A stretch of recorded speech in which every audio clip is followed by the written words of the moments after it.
ตกลงแล้วในเกม Rise of Kingdom ค่าพลังชีวิตเป็นสแตทที่สำคัญที่สุดในเกมหรือเปล่า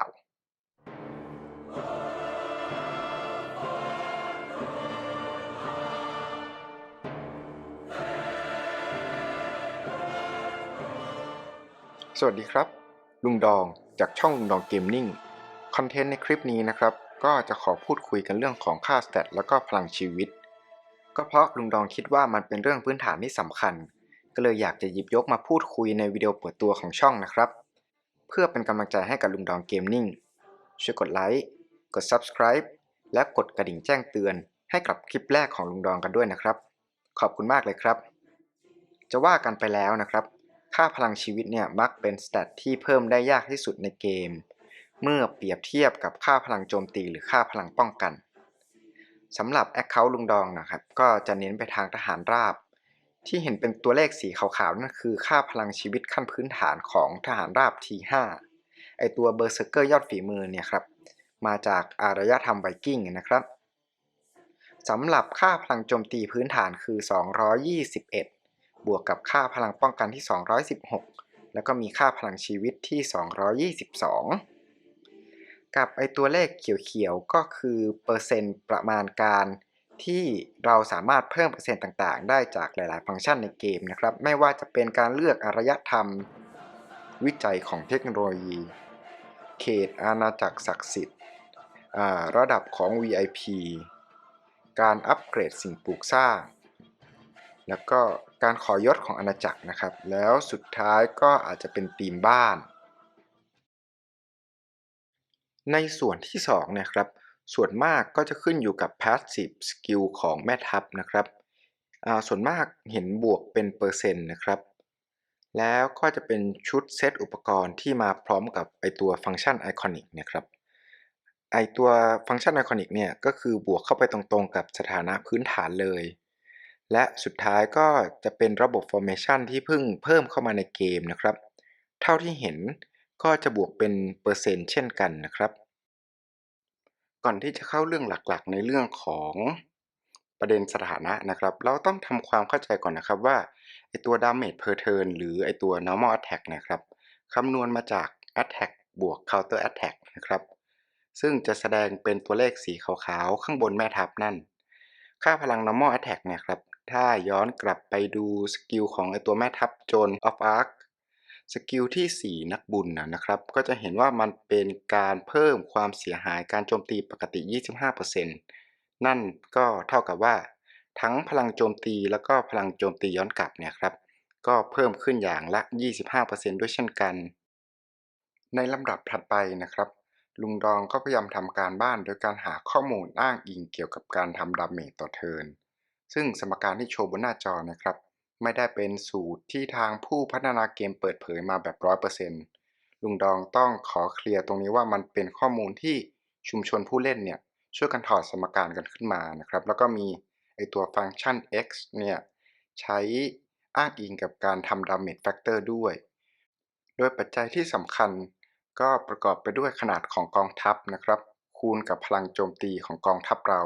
ทั้งหมดเนี่ยหารด้วยค่าพลังป้องกันแล้วก็หารด้วยค่าพลังชีวิตของกองทัพศัตรูอีกครั้งหนึ่งนะครับในเคสตัวอย่างครับจะขอยกแม่ทัพดาวเด่นสำหรับการเล่นฟิลด์โดยมีกวนอูคู่กับไอตัวสกิปเปิลพรามมาเป็นตัวอย่างนะครับในสถานการณ์ที่โจมตี Objective อย่างเช่นเมืองหรือธงนะครับกวนอูมีสกิลพาสซีฟที่จะช่วยเพิ่มการโจมตีปกติอีก 15%แต่ในการทดสอบเคสเนี่ยบัฟการโจมตีที่ว่าจะไม่มีผลกับการคำนวณนะครับสกิลที่3ก็จะเพิ่มการโจมตีอีก 30%โอเคครับมาดู Active Skill ของตัว Skipper Prime บ้างถ้าเราแคสสกิลจะลดพลังชีวิตของกองทัพศัตรูอีก 30%ในอีก 3 วินาทีพร้อมกับเพิ่มพลังโจมตีอีก 40%และสกิลที่ 3 ก็จะเพิ่มพลังชีวิตอีก 20%เมื่อมีการโจมตีของกองทัพนะครับต้องเน้นว่าต้องโจมตีนะครับในสถานการณ์ตัวอย่างเนี่ยเราส่งกองทัพไปยืนกอดอกเท่ๆอยู่บนฟิลด์เนี่ยบัฟพลัง 20% จะไม่ถูกคำนวณในสมการนะครับสาเหตุหลักๆที่ลุงดองยกประเด็นมาพูดคุยก็คือ เวลาเรารบเนี่ยไม่ว่าจะเป็นศึกใน MGE หรือใน KVK เองนะครับเราต้องการสร้างความได้เปรียบสิ่งหนึ่งที่เรามองหาก็คืออัตราส่วนระหว่างดาเมจที่เราทำต่อกองทัพศัตรูกับจำนวนกองทัพของเราที่ได้รับบาดเจ็บนะครับซึ่งที่เราเรียกกันสั้นๆว่าเป็นการเทรดสมมุตินะครับสมมุติว่าลุงดองเนี่ยเป็นวานต้องการทำดาเมจในระยะเวลาสั้นๆพลังป้องกันหรือพลังชีวิตเนี่ยอาจจะไม่ใช่สิ่งจำเป็นสำหรับกองทัพเพราะว่าถ้าเรากลับไปดูที่สมการจะเห็นได้ว่าส่วนแรกของสมการคือยิ่งถ้าเรามีกองทัพขนาดใหญ่และมีพลังโจมตีค่อนข้างสูงก็สามารถทำดาเมจได้มากและเมื่อเราทำดาเมจได้มากอัตราการทำดาเมจกลับต่อกองทัพเราเนี่ยก็จะลดลงตามไปด้วยแต่เมื่อแอคเคาท์ลุงดองนะครับไม่ได้เป็นวานที่จะมุ่งทำดาเมจเปรี้ยงป้างโดยที่ไม่ต้องแคร์กับการเทรดหรือทรัพยากรในการรักษาดังนั้นครับลุงดองจะต้องมาให้ความสำคัญกับส่วนที่2ของสมการนั่นก็คือพลังป้องกันแล้วก็พลังชีวิตถ้าเราดูแต่เรื่องตัวเลขกับคณิตศาสตร์จริงๆแล้วเนี่ยพลังป้องกันกับพลังชีวิตเนี่ยมีความสำคัญพอๆกันเลยนะครับโดยจะขอยกตัวอย่างอธิบายให้เห็นภาพนะครับตัวอย่างแรกนะครับถ้าเราทำดาเมจที่1ล้านหน่วยแล้วเรามีค่าพลังป้องกันที่80หน่วยมีค่าพลังชีวิตที่20หน่วยในเทิร์นนั้นนะครับเราจะได้รับดาเมจสุทธิที่625หน่วยตัวอย่างที่2ครับสลับกันถ้าเรายังรับดาเมจมาที่1ล้านหน่วยแล้วเรามีค่าพลังชีวิตสูงถึง80หน่วยแล้วก็มีค่าพลังป้องกันที่20หน่วยแทนดาเมจสุทธิที่เรายังคงได้รับเนี่ยก็ยังเป็น625หน่วยเหมือนเดิมในเมื่อเราเข้าใจหลักการคร่าวๆแล้วนะครับถ้าเราต้องการที่จะลดดาเมจที่ได้รับลงลุงดองจำเป็นอย่างยิ่งที่จะทำตัวหารนั่นก็คือค่าพลังป้องกันแล้วก็ค่าพลังชีวิตให้บาลานซ์กันมากที่สุดเท่าที่จะเป็นไปได้นะครับก็เลยอยากจะขอยกเคสตัวอย่างที่3ขึ้นมาถ้าเรายังรับดาเมจที่1ล้านหน่วยเหมือนเดิมนะครับแล้วพยายามบาลานซ์สเตตทั้งค่าพลังป้องกันและค่าพลังชีวิตให้ใกล้เคียงกันโดยพลังชีวิตเนี่ยอยู่ที่40หน่วยแล้วก็ค่าพลังป้องกันที่60หน่วยผลดาเมจสุดท้ายก็จะลดลงจาก625เหลือเพียง416หน่วยเพิ่มเติมนะครับลุงดองได้ทำตัว spreadsheet นะครับอธิบายอัตราและก็สัดส่วนการคำนวณค่าสถานะระหว่างพลังชีวิตแล้วก็พลังป้องกันไว้นะครับอ้างอิงจากสมการเดิมนะครับก็จำนวนทหารคูณกับพลังโจมตีหารด้วยพลังชีวิตแล้วก็พลังป้องกันนะครับโดยที่ให้ค่าพลังป้องกันหรือค่า def เนี่ยรวมกับค่าพลังชีวิตนะครับสูงสุดที่100%นต์นะครับก็เท่ากับ1โดยความเสียหายที่เกิดขึ้นนะครับก็จะมีความคงที่ที่1ล้านหน่วยนะครับเมื่อไหร่ที่ตัวอัตราส่วน ratio นะครับระหว่าง HP กับdefense เนี่ยครับค่อนข้างต่างกันเยอะอย่างเช่นข้อแรกเลยครับก็90:10นะครับก็อัตราส่วน9:1จะเห็นได้ว่าดาเมจสุทธิก็จะตกอยู่ที่1,111นะครับในส่วนที่ HP กับตัว Defense เนี่ยค่อนข้างมีอัตราส่วนที่เท่ากันนะครับก็เป็น HP 50แล้วก็ Def 50นะครับความเสียหายที่ได้รับก็จะลดลงเหลือแค่400นะครับซึ่งตัวเลข2ตัวเนี่ยมันค่อนข้างต่างกันเกือบ3เท่านะครับแล้วกลับมาดูครับว่า HP 1.5 ต่อ Def 1นะครับเราสามารถลดดาเมจได้เหลือ416.67นะครับก็ใกล้เคียงกับตัว ratio ที่เป็นในรูปแบบของ1:1นะครับ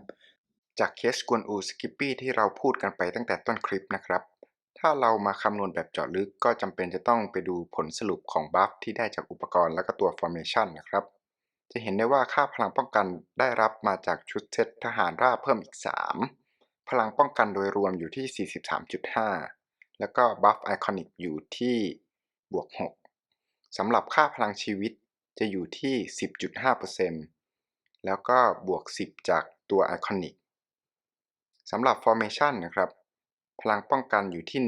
1.2แล้วก็ค่าพลังชีวิตอยู่ที่1.3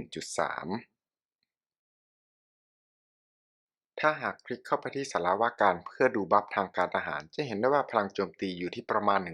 105พลังป้องกันที่102และพลังชีวิตที่51มาช่วยกันคำนวณคร่าวๆนะครับพลังป้องกันเริ่มต้นที่216บวกกับไอคอนิกอีก6เนื่องจากเป็นเคสทดสอบไม่ได้อยู่ในสมพันธ์นะครับเปอร์เซ็นต์เริ่มต้นก็เหลือเพียง102บวกกับเซตราบอีก3%อุปกรณ์ทั้งหมด43.5% Formation อีก1.2 5%จากยศนายพล 5% จากบูสต์ป้องกัน และ 3% จากรูนนะครับ ทั้งหมดคิดเป็น 162.7 หรือ 1.627 เท่า ดังนั้นพลังป้องกันทั้งหมดเนี่ยจะเท่ากับเบสคือ 216 บวกกับ 361.2 เท่ากับ 577.2 นะครับ สำหรับพลังชีวิตนะครับ222บวก10จากไอคอนิกเปอร์เซ็นต์เริ่มต้นเพียง51บวกกับอุปกรณ์อีก10.5บวก Formation อีก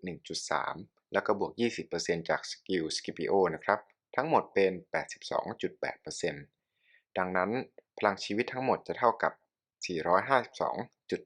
452.2แน่นอนล่ะครับสำหรับผู้เล่นส่วนใหญ่เนี่ยพลังชีวิตจึงเป็นสแตทที่ค่อนข้างสำคัญ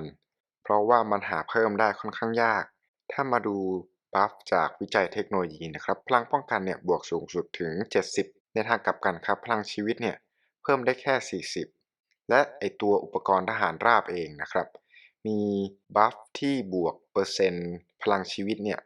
ค่อนข้างน้อยเอามากๆก็เลยทำให้ผู้เล่นส่วนใหญ่เนี่ยเริ่มให้ความสำคัญกับค่าของพลังชีวิตแทนโบนัสของ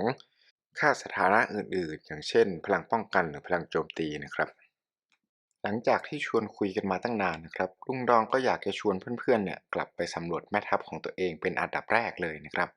แน่นอนล่ะครับลุงดองก็คิดว่าลุงดองเนี่ยพยายามให้มุมมองกับผู้เล่นในอีกด้านหนึ่งว่าเราควรบาลานซ์สเตตเพื่อลดโอกาสในการรับความเสียหายอีกประเด็นหนึ่งก็อยากจะชี้ให้เห็นว่าพลังชีวิตเนี่ยค่อนข้างสำคัญเพราะว่ามันเพิ่มได้ค่อนข้างน้อยแต่ก็มีความเป็นไปได้ที่ว่าดูคลิปนี้แล้วอาจจะเปลี่ยนใจปรับทัพ ปรับอุปกรณ์นอกเหนือจากการดันพลังชีวิตอย่างเดียวนะครับเป็นไปได้ว่าในบางกรณีเนี่ยเราต้องเพิ่มพลังโจมตีหรือ Counter Attack เนี่ยซึ่งอาจจะเหมาะสมกับการเล่นในรูปแบบที่เน้นการทำดาเมจอย่างเช่นโหมด Arcs of Osiris นะครับการสวอมธงหรือประตูใน KVK หรือแม้กระทั่งคู่แม่ทัพอย่างไอตัวปาเกาไฮโรเนี่ยซึ่งไม่ค่อยตกเป็นเป้าหมายอีกอย่างหนึ่งก็ไอตัวไฮโรเนี่ยครับมีสกิล ฟาราเกียนที่จะลดค่าพลังป้องกันสะสมสูงถึง 75%แล้วก็การเพิ่มอัตราส่วนของพลังป้องกันเนี่ยน่าจะเหมาะสมกว่า ท้ายสุดแล้วก็อยากจะชี้ให้เห็นอีกประเด็นหนึ่งก็คือตัว AOE ของ Scipio เนี่ยลดพลังชีวิตอีก 30%เป็นระยะเวลาอีก 3 วินาทีเออเป็นดีบัฟที่ดูฟังแล้วก็สยองเหมือนกันนะครับอีกอย่างหนึ่งก็จะเป็นแม่ทัพที่ดูเกลื่อนใน KVK ถึงแม้ AOE เนี่ยจะโจมตีแค่3ทัพแต่ลองคิดว่ามี Scipio เนี่ย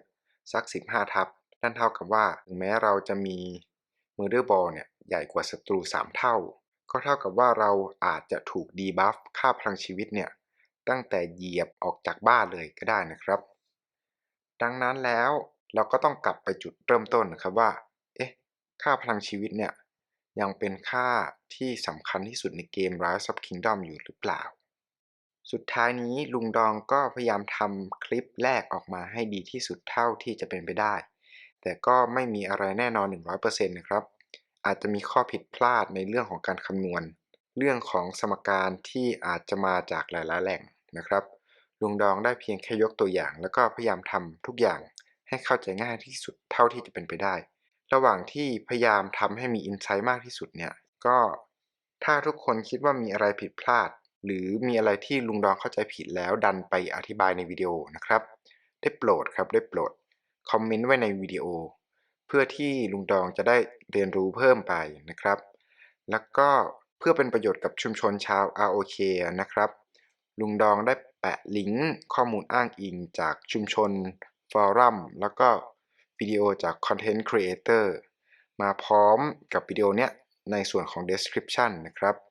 ก็หวังว่าทุกคนจะ enjoy กับคลิปวิดีโอในลักษณะนี้นะครับลุงก็พยายามจะทำคลิปอธิบาย Insight ให้ได้ดีที่สุดมากที่สุด แล้วก็เร็วที่สุดก็รบกวนติดตามคลิปตอนต่อไปด้วยนะครับสวัสดีครับ